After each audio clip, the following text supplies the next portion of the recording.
Welcome back दोस्तों, my name is Shivam. आप देख रहे हैं आपका अपना चैनल एसके एकेडमी।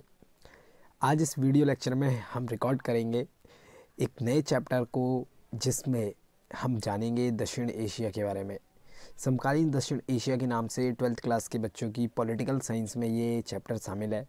और इसमें मुख्य रूप से हम भारत और भारत के पड़ोसी देश, चाहे वो भूटान हो, चाहे बांग्लादेश हो, चाहे वो श्रीलंका हो और चाहे वो पाकिस्तान हो, नेपाल, पाकिस्तान, बांग्लादेश, भूटान, इन सभी देशों में कैसे लोकतंत्र स्थापित हुआ, क्या क्या चुनौतियां इनको देखने को मिली, यानी जब ये देश अपने देश में संघर्ष कर रहे थे लोकतंत्र की स्थापना के लिए, तो क्या क्या चुनौतियां इनके सामने थी।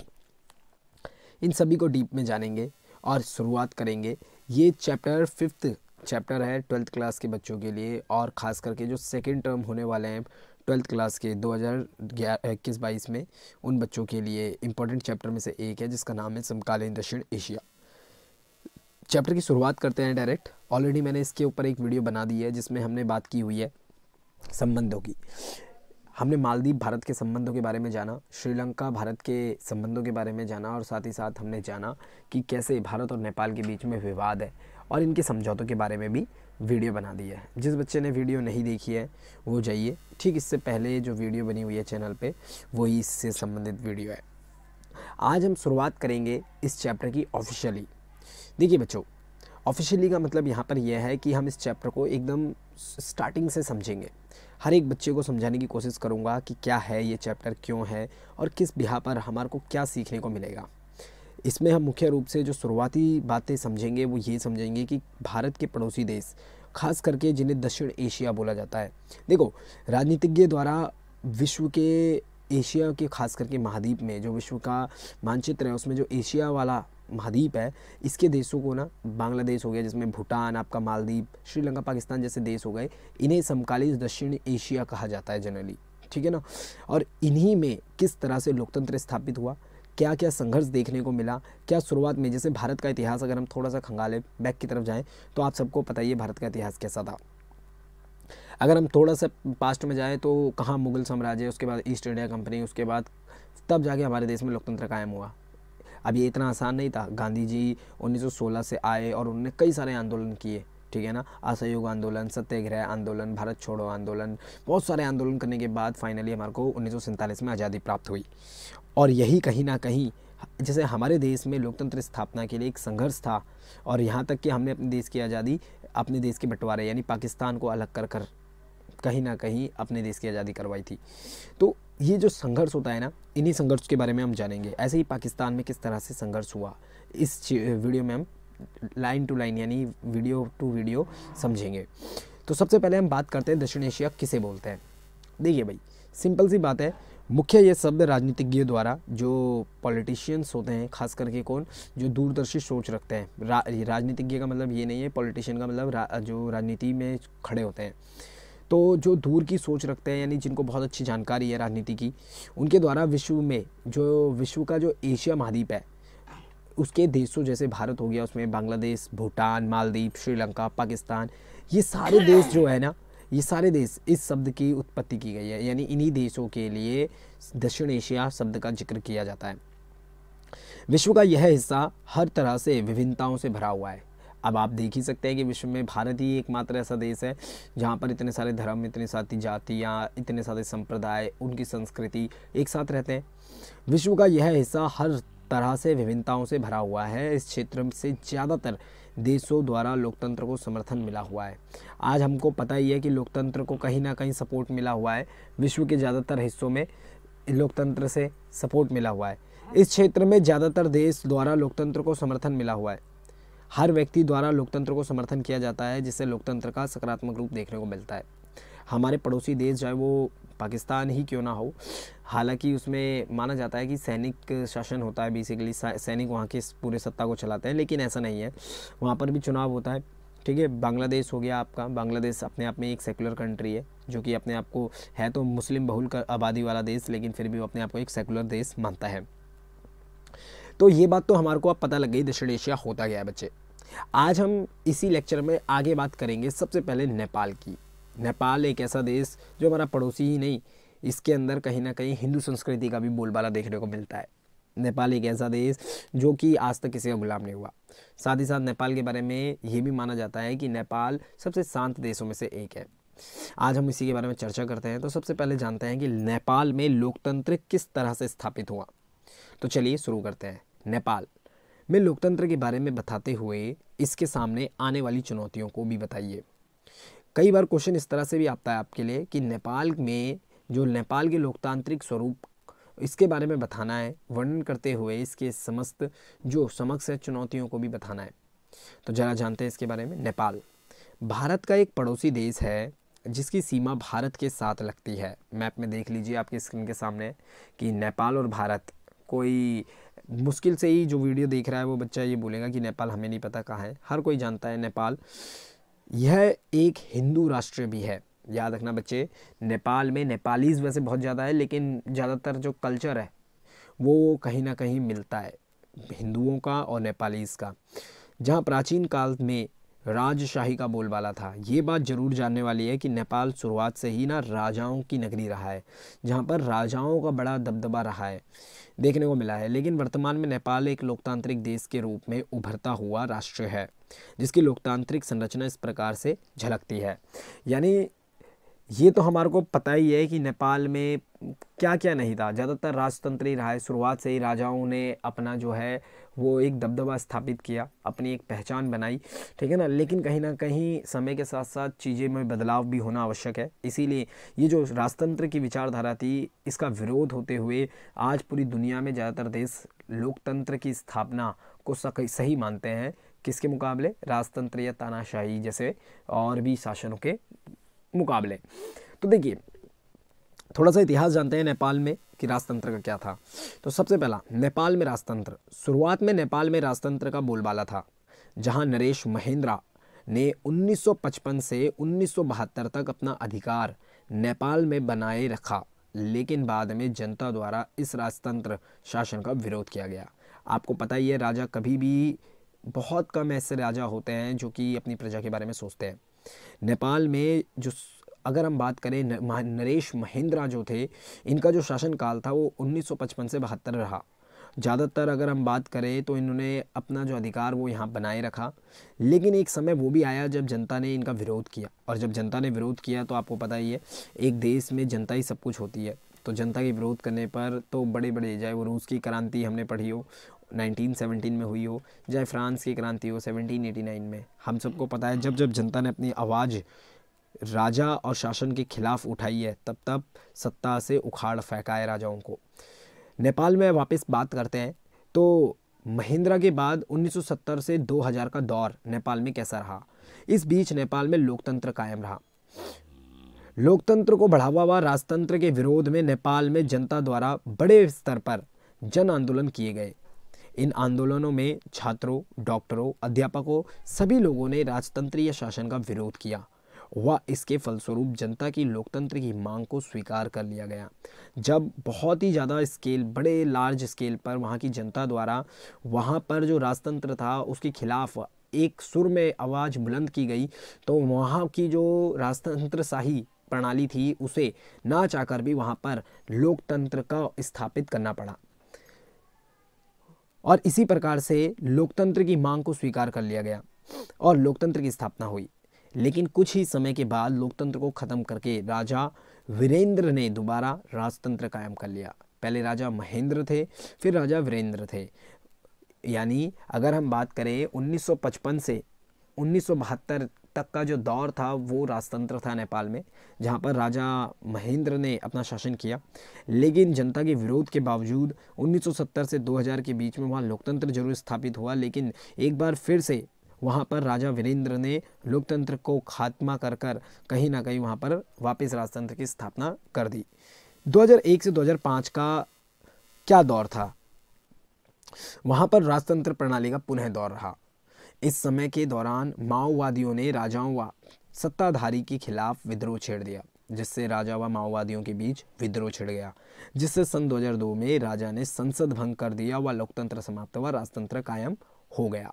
यानी वहाँ पर एक बार फिर से 2001 से 2005 के बीच में दोबारा से माओवादियों ने जो राजा पर और जो सत्ताधारी शासक थे वहाँ पर, जब उनके खिलाफ विद्रोह छेड़ा, तो इसी वजह से वहाँ के राजाओं ने 2002 में क्या किया, वहाँ की जो संसद थी उसे भंग कर कर अपने आप को वहाँ के मुख्य रूप से कार्यकारी शासक के रूप में स्थापित कर लिया और वापस एक बार फिर से वहाँ राजतंत्र की स्थापना हुई। चौथे पॉइंट को देखते हैं, राजतंत्र प्रणाली का नेपाल में समाप्त होना। असलियत में नेपाल में जो लोकतंत्र आया वो सन 2006 से आया, जब सन 2006 में एक बार फिर लोकतंत्र को लेकर जनता द्वारा जन आंदोलन शुरू हो गए, जिससे परेशान होकर राजा ज्ञानेंद्र ने, उस दौरान राजा ज्ञानेंद्र राजतंत्र के रूप में वहाँ अपना दबदबा मचाए हुए थे, और उनके समय में उन्होंने संसद को एक बार फिर से आरंभ कर दिया और राजा के अधिकारियों को समाप्त कर दिया गया, राजा के अधिकारों को समाप्त कर दिया गया और लोकतंत्र की पुनः आरंभ करा गया।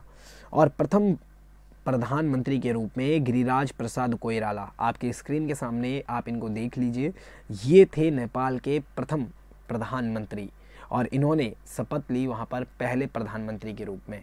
आप मुझे कमेंट बॉक्स पे बताइए कि भारत के प्रथम प्रधानमंत्री कौन थे।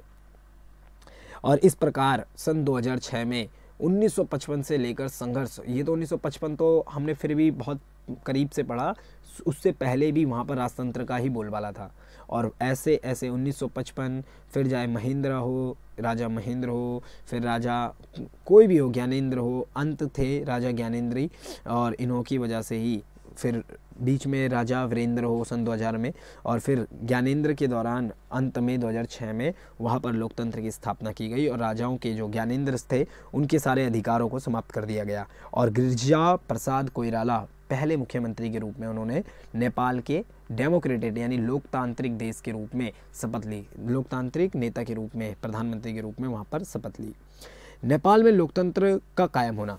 2006 के बाद नेपाल एक गणतंत्र राज्य बना, जहां 240 साल से चलता आ रहा राजतंत्र समाप्त हो गया और फाइनली नेपाल में जो लोकतंत्र, कहीं ना कहीं लोकतंत्र के अभाव में वहां का विकास नहीं हो पा रहा था, तो फाइनली 2006 में नेपाल ने अपने आप को एक लोकतांत्रिक देश के रूप में स्थापित किया। लेकिन बच्चे याद रखना चाहिए हमारे को, इतना आसान नहीं था।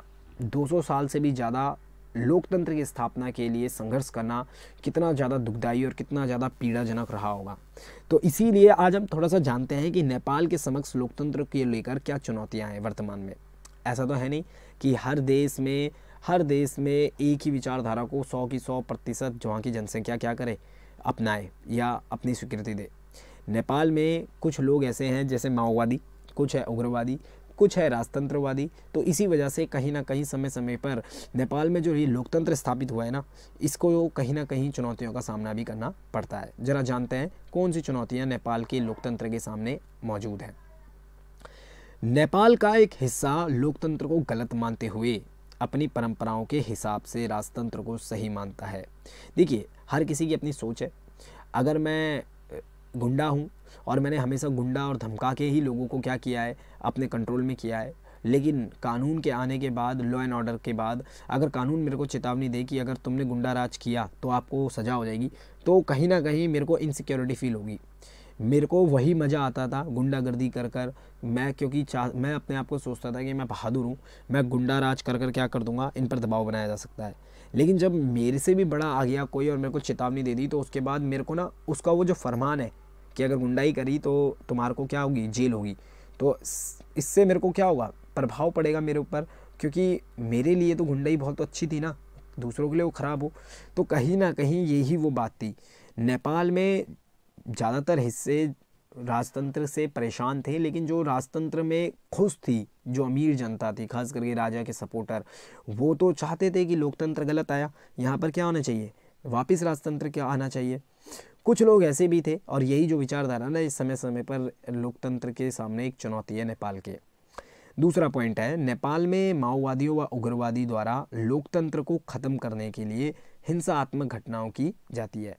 वही जैसे हमारे देश में भी अक्सर हमने देखा है कि झारखंड हो गया, छत्तीसगढ़ हो गया, ठीक है, मध्य प्रदेश, यहाँ पर कई ऐसे राज्य हैं जहाँ पर माओवादियों द्वारा सरकार के बनाए गए प्रोजेक्ट या सरकार द्वारा बनाए जाने वाले कार्यों को क्या कर देते हैं, आग लगा दी जाती है। सरकार के खिलाफ है ये लोग। तो ऐसे ही नेपाल के लोकतंत्र के सामने भी ये चुनौती है। वो चाहते हैं वहाँ की सरकार को परेशान करें, जिससे वहाँ की सरकार गिरे और वहाँ पर दोबारा से लोकतंत्र खत्म हो और दूसरे तरीके से वहाँ पर शासन किया जाए।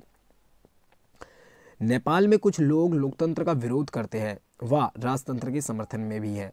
लेकिन देखिए, विरोध तो हर जगह होता ही है, ठीक है ना, लेकिन कहीं ना कहीं अगर हम बात करें, कुछ लोग हैं जो राजतंत्र को बेहतर मानते हैं, कुछ लोकतंत्र को, कुछ माओवादियों की विचारधारा से प्रभावित हैं, ठीक है ना। तो अलग अलग चुनौतियां हैं नेपाल जिससे जूझ रहा है इस समय अपने देश में लोकतंत्र स्थापित करने में। तो ये वो पॉइंट थे जिसमें हमने जाना नेपाल ने किस तरह से लोकतंत्र स्थापित किया। 200 साल से ज़्यादा समय तक चली आ रही राजतंत्रीय व्यवस्था को ख़त्म कर कर सन 2006 में नेपाल ने पहले प्रधानमंत्री उनके गिरिराज प्रसाद कोइराला के रूप में, जो गिरिजा प्रसाद कोइराला थे, सॉरी, उनके रूप में उन्होंने प्रथम प्रधानमंत्री की शपथ ली और इसी के साथ नेपाल में लोकतंत्र की स्थापना हुई। लेकिन कई चुनौतियां भी नेपाल को वर्तमान समय पे झेलनी पड़ रही है। अब हम इसी के बाद बात करते हैं अपने दूसरे देश के बारे में, पाकिस्तान। इसके बारे में बताना इसकी तौहीन होगा, क्योंकि पहली बात ये अपने अपने कामों से ही, अपने कांडों से ही चर्चा और भारतीय मीडिया के निशाने पर रहता है। पाकिस्तान एक ऐसा देश जिसका इतिहास अगर हम जानें तो हर किसी को पता है, पाकिस्तान भारत से अलग हुआ था 1947 में। 14 अगस्त 1947 ये वो तारीख थी जब अंग्रेज़ों ने 2 तारीखों का ऐलान किया, जिसमें पाकिस्तान ने अपना स्वतंत्रता दिवस 14 अगस्त 1947 को चुना और इसी के साथ एक नया मुल्क के रूप में पाकिस्तान दक्षिण एशिया में भारत के पड़ोसी देश के रूप में जाना गया। वर्तमान समय में पाकिस्तान और भारत के कोई सकारात्मक रिश्ते तो है नहीं। आए दिन पाकिस्तान की तरफ से सीज़ फायर हो या पाकिस्तान की तरफ से बॉर्डर को इलीगली पार करवाना हो अपने आतंकवादियों के को बॉर्डर में, चाहे और भी कोई सारे रीज़न हो, इन दोनों देशों के बीच में मनमुटाव समय समय पर देखने को मिलता है। लेकिन आज हम जानेंगे कि पाकिस्तान ने कैसे लोकतंत्र बनाया।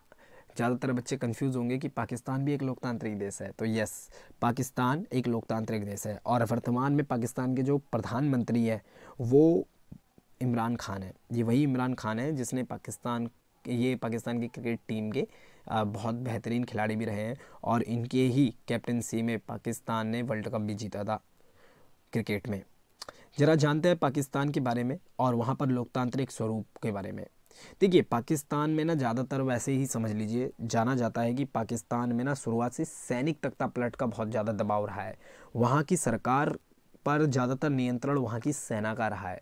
तो ज़रा हम जब पढ़ेंगे इसे हमारे को ये बात पता लगेगी कि ज़्यादातर वहाँ पर जो जनरल थे उन्होंने ही वहाँ की शासन को तख्तापलट किया ज़्यादातर।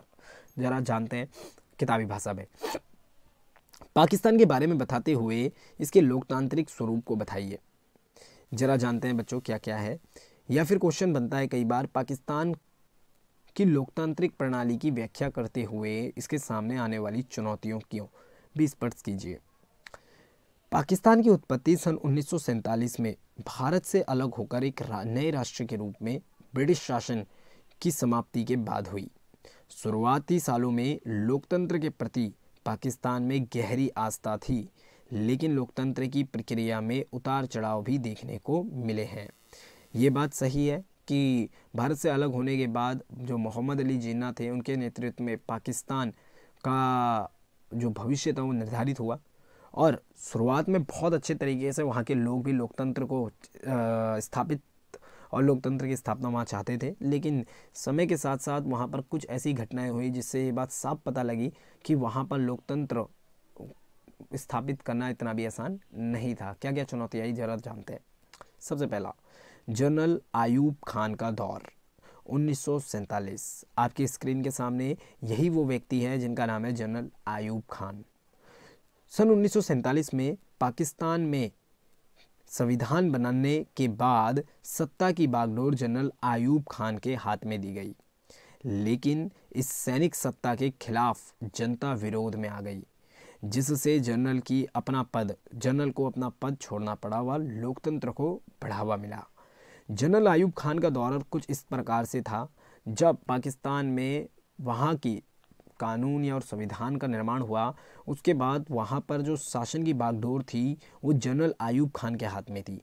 लेकिन वहाँ की आम जनता का इस शासन को लेकर जो विरोध था वो बहुत बड़े स्तर पर किया गया, जिसके कारण जनरल आयूब खान को अपना पद छोड़ना पड़ा और वहाँ पर लोकतंत्र को बढ़ावा मिला। लेकिन उसके बाद जनरल याहिया खान का नेतृत्व आया। 1971 में भारत पाकिस्तान के बीच युद्ध छिड़ गया। ये 71 का वही युद्ध था जो भारत ने, अगर हम बात करें तो जो पूर्वी पाकिस्तान का हिस्सा है, क्योंकि आज का जो पश्चिमी पाकिस्तान है वो आपका पाकिस्तान ही है, लेकिन जो पूर्वी पाकिस्तान है वो बांग्लादेश के नाम से जाना जाता है। 1971 में भारत पाकिस्तान के बीच युद्ध छिड़ गया। वह शासन की बागडोर जनरल याहिया खान ने संभाली। इस युद्ध में भारत की जीत के साथ ही पूर्वी पाकिस्तान को आज़ाद कर भारत ने बांग्लादेश नामक राष्ट्र का निर्माण किया। साथ ही पाकिस्तान में आर्थिक संकट के आने से जनता में लोकतंत्र की मांग को तेज कर दिया गया। देखिए, इसमें हमने क्या समझा, याहिया खान के नेतृत्व में जब 1971 में भारत और पाकिस्तान के बीच में युद्ध छिड़ा, तो इस युद्ध के दौरान पाकिस्तान बहुत बुरी तरह से हारा, जिससे पाकिस्तान का एक दूसरा हिस्सा, आज़ादी के समय पाकिस्तान दो हिस्सों में बटा हुआ था, एक पूर्वी पाकिस्तान और एक पश्चिमी पाकिस्तान।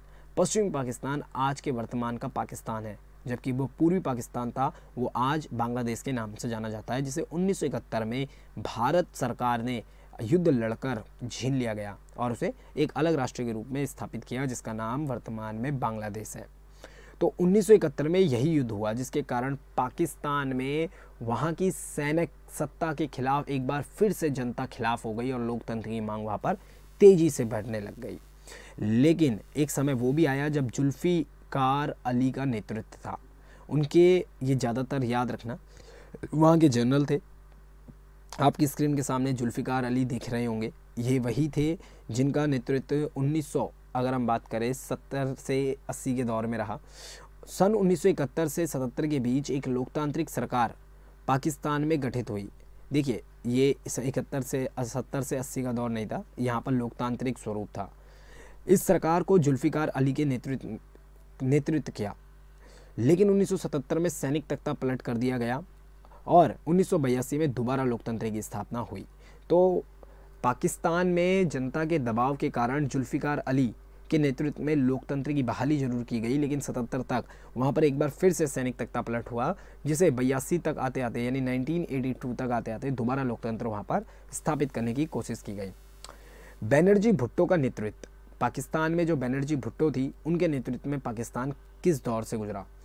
1988 में पाकिस्तान में लोकतंत्र सरकार की स्थापना हुई, जिसकी बागडोर भुट्टो द्वारा संभाली गई। वह इनके बाद 1990 से 1999 तक नवाज शरीफ ने सत्ता संभाली। ये लोकतांत्रिक रूप से चुने हुए व्यक्ति थे, जिन्होंने पाकिस्तान में लोकतांत्रिक स्वरूप को जिंदा रखा और वहाँ पर लोकतंत्र की स्थापना की। लेकिन एक बार फिर से जनरल परवेज़ मुशर्रफ का नेतृत्व आया। जब 1999 में एक बार फिर सैनिक तख्ता पलट होने के बाद जनरल मुशर्रफ ने सत्ता को संभाला हुआ 2001 में राष्ट्रपति पद पर नियुक्त हुए, लेकिन 2003 में जनता द्वारा विरोध करने के कारण सैनिक सत्ता की समाप्ति एक बार फिर से वहां हुई। फिर आया आसिफ अली का नेतृत्व सन 2008 में चुनाव में दोबारा आसिफ अली द्वारा राष्ट्रपति पद की शपथ ली गई, जिससे लोकतंत्र कायम हो पाया। और फाइनल अभी वर्तमान में जो पाकिस्तान के प्रधानमंत्री के रूप में अब कार्यकाल निभा रहे हैं, इस कार्यकाल में एज अ प्रधानमंत्री of prime minister of Pakistan, वो हैं इमरान खान। इमरान खान का नेतृत्व, वर्तमान में पाकिस्तान में लोकतंत्र सरकार सत्ता को चला रही है, जिसका नेतृत्व इमरान खान द्वारा किया जा रहा है। यह एक लोकतांत्रिक प्रक्रिया से चुनी हुई सरकार है।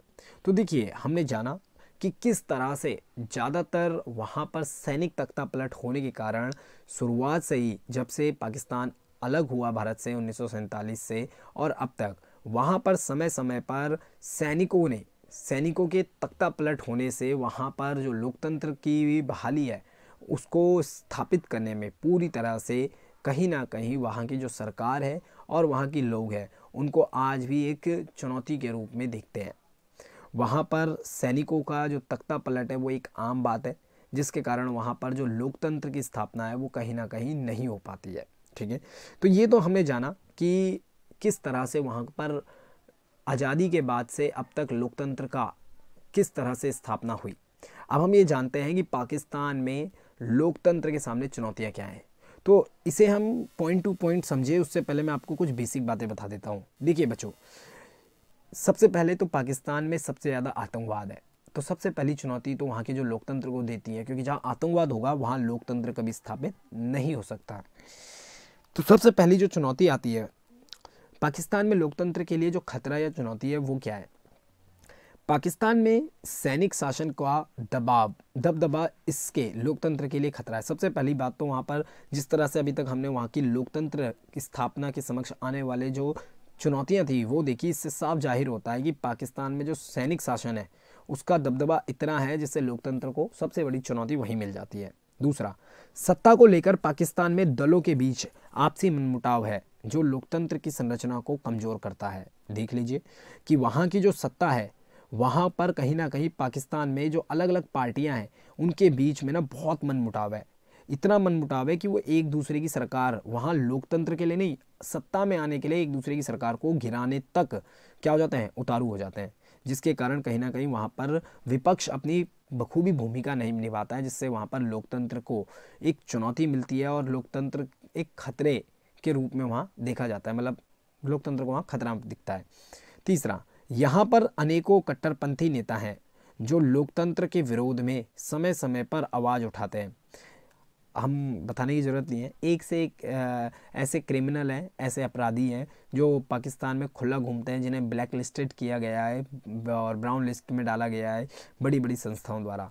और कहीं ना कहीं ये वही लोग हैं जो वहाँ पर क्या करते हैं, भड़काऊ भाषण देकर वहाँ के जो एक बहुत बड़ा तबका है जो वहाँ लोकतंत्र स्थापित नहीं होने देना चाहता, उनको भड़काते हैं और वहाँ पर लोकतंत्र के खिलाफ उनको करते हैं।